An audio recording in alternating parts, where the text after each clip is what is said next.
Hello everyone, bringing you part 3 today in a series of videos looking at Canada's 1964 pattern web equipment. And what we're looking at in this video, as mentioned in the previous video, is the equipment as set up for use in the field, so a little bit more typical of field use. The mannequin in part 1 was set up based on studio photographs of when the equipment was first introduced. This is set up to show 1964 pattern in a way that's more akin to how it was used in the field as a general rule, although there were variations, of course. This is not correct for every soldier out there, but this is one particular example, and I'd like to say a big thank you to David Vernon, who's advised me on this. He's ex-Canadian Forces and has helped me to with advice and so forth to set this up, and also a few people who've commented with some details as well, which I've incorporated into this. So the first thing to talk about in brief is the mannequin itself, the uniform. And starting at the top, of course, we have the M1 helmet with a vine leaf helmet cover attached with or secured with a rubber helmet band there, essentially a section of inner tube. And then the shirt coat, as it's officially termed, but the combat shirt, obviously name tape here. We'll see the insignia on this and so forth as we move it around. I'm not particularly going to be talking about that. The focus of this, of course, is the web equipment. And we'll look at this on the mannequin first, and then we'll have a look at some of the details of how this has been modified that can't be seen with it on the mannequin. So the web equipment itself, from the front, there's not a huge amount different here. We still have the grenade pouch. One major difference from how this was set up in part 1, the respirator carrier is down on separate straps. You can see the waist strap here with the hook and the D-ring at the front there, and the strap coming across the chest here. So that's worn separately underneath the equipment itself. So you could take the web equipment off, you would still have the respirator carrier, the respirator haversack would still be there on your hip. The grenade pouch is carried. We don't have the adapter on the bottom. Very rarely have I seen that. I don't believe I've seen a single photograph of that in use in the field. I'd be interested to know if you did carry the rifle grenade adapter on the bottom of the pouch. But anyway, grenade pouch at the front there.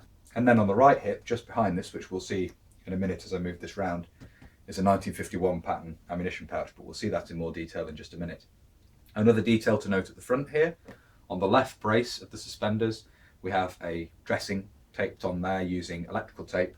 Very common to see in period photographs, and from what I understand from talking to people, very common to do as well. It was a very common thing for men to do, is to attach a dressing up there. Obviously, on the left shoulder there, if you're a right-handed shooter, it's not interfering with shouldering the rifle. So that's the front of the equipment as we have it set up here. We'll move this around now and have a look at the side and the back.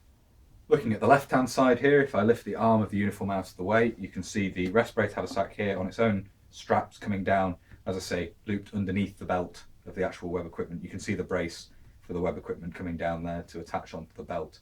These are actually slightly later components. This is no longer made of cotton, this particular set of suspenders. We'll have a look at that when we have this laid out on the floor to look at in more detail.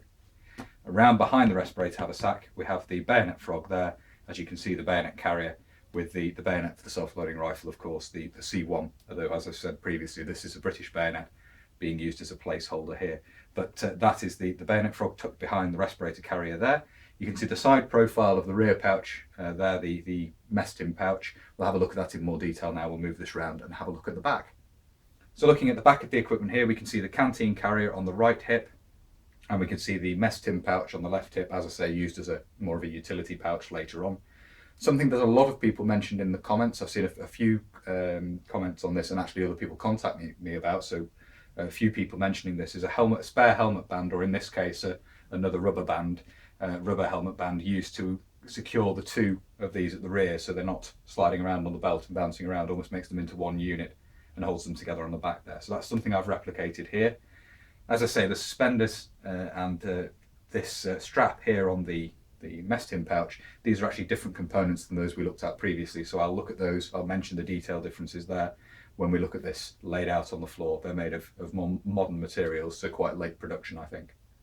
Moving this round to look at the right hand side now, if I lift the arm out of the way, we can see we had a single 1951 pattern pouch worn round on the hip, carried round on the hip. Just on the belt loops, these have two sets of belt loops. If you've watched the video looking at the 1951 pattern, you'll have seen the design of these. You have a set of belt loops lower down and a set higher up.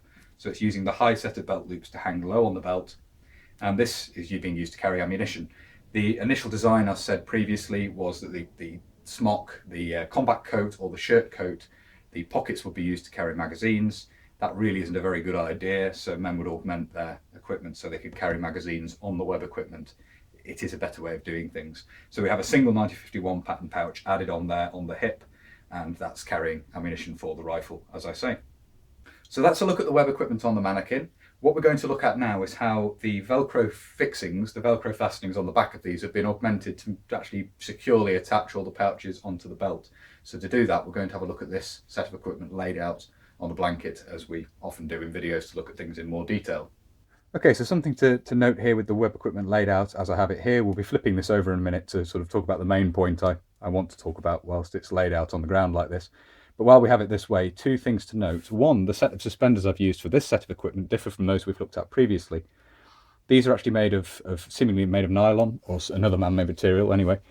You can see the end of the strap here is shiny. This has been melted rather than being folded over as it was on the previous set of suspenders we've looked at. So these are now made of presumably a nylon. It seems to be, the texture feels correct. So nylon webbing rather than cotton. And the quick release tab here is also made of a nylon material as opposed to cotton. So it seems that late production, or certainly some production of 1964 pattern, used man-made materials rather than cotton. I'm not sure there's a rhyme or reason to this. Certainly some later components I've seen dated do still have cotton, quick release tabs and so forth. Whether it was just different contracts that were let with different companies, I don't know, don't have an answer to that. But certainly some components were manufactured in man-made materials as opposed to cotton. So that's just an interesting detail I thought to mention here before we have a look at the back of this.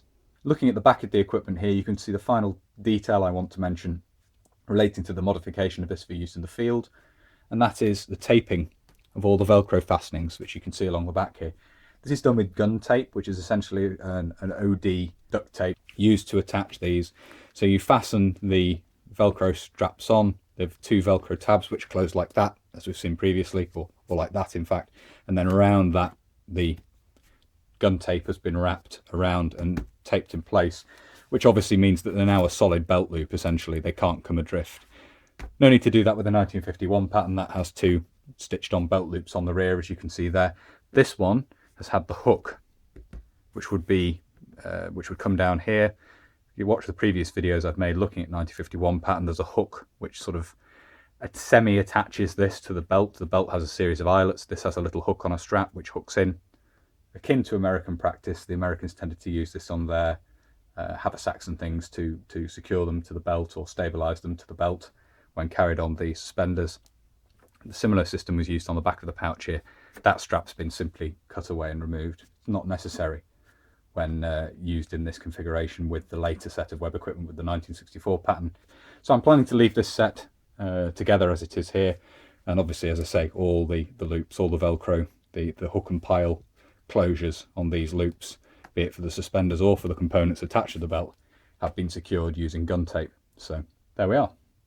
So that's a look at the 1964 pattern web equipment modified for use in the field, including augmenting the hook and pile fasteners is the official terminology, but the Velcro fasteners on the back of the pouches so that bits and pieces aren't falling off.